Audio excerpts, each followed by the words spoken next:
Hi, I'm Coach Jay, and welcome to my channel.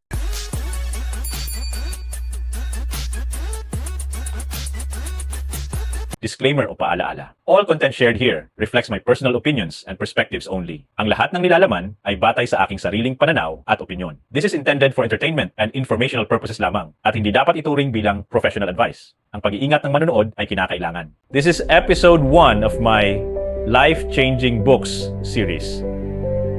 I have read this book around 2 decades ago. Mula noon, marami nang binago sa buhay ko ang librong ito.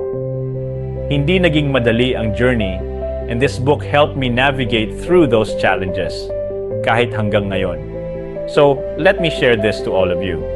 This book is not just pang display sa bookshelf. It is a mind bomb na sumasabog sa daily grind mo.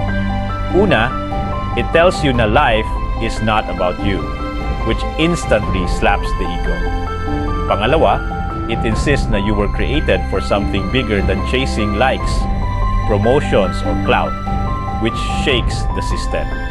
Pangatlo, it reveals na your purpose is not hidden sa horoscope or motivational memes, kundi nakatago sa kung ano ang purpose mo sa mundo ngayon. Each point feels like suntok sa sikmura, making you rethink kung bakit ka gumigising araw-araw. Stay tuned kasi habang lumalalim tayo, parang buong mindset mo will go through a complete overhaul. Hey buddy, just a quick one. If you like it here, please subscribe and follow me for more videos. Rick Warren's The Purpose-Driven Life is not a book na babasahin mo lang casually habang nagkakape. It is a book na magpapa-wrestle sa'yo with your own existence. The first bomb it drops is that your life is not random. Ikaw ay intentionally designed, and that alone destroys the idea na you are just floating through the universe. The second bomb is that your purpose is not self-created, kundi discovered through how you contribute to others. That flips the modern narrative of follow your passion into follow your impact. Biglang ang mga Instagram quotes about chasing dreams nagmumukhang mababaw compared sa depth ng katotohanan na ito. Then the book drags you into 5 major purposes: growth, connection, learning, service, at contribution. Each one parang spotlight na nag-e-expose kung saan ka nabubuhay, para lang sa sarili mo instead of something bigger. Growth is not just self-improvement, kundi pag-level up ng mindset mo. Connection is not just tambay with friends, kundi authentic relationships that sharpen your values. Learning is not just reading articles, kundi character transformation.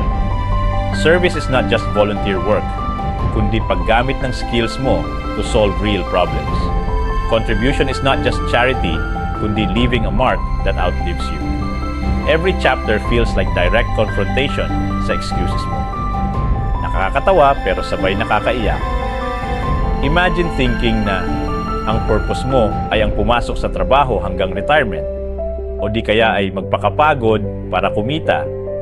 Tapos biglang na-realize mo na you were designed to impact people's lives. Parang kiddie pool kumpara sa Pacific Ocean. The book makes you laugh at how small your ambitions have been, habang sabay pinapaiyak ka sa laki ng calling mo. Savage pero liberating. The real power of this book is how it dismantles the illusion na success equals purpose. Pwede kang maging rich, famous, adored, pero empty pa rin. Rick Warren shows na true fulfillment comes only when aligned with your bigger role in society. That is the kind of truth na uncomfortable kasi it exposes the emptiness of chasing status. Hindi lang siya libro, it is a mirror forcing you to see kung nabubuhay ka ba para sa sarili o para sa impact. At once you see it, hindi mo na kayang i-unsee. Final message. Ang pinakamalupit na lesson dito ay simple pero explosive. Purpose is greater than success. Pwede mong ma-achieve lahat ng pangarap na binibenta ng society. Pero kung hindi mo nahahanap ang bigger role mo, you lose the very reason you exist. Hindi ito motivational fluff. Ito ay reality check. The book forces you to confront kung ang buhay mo ba ay performance for applause or mission for impact. Blunt, genuine, liberating. The moment you grasp na your existence is designed, hindi random, titigil ka sa paghabol ng shadows at magsisimula kang mabuhay with fire. That truth does not just inspire, it transforms. Thanks for watching. Don't forget to subscribe and follow me for more videos.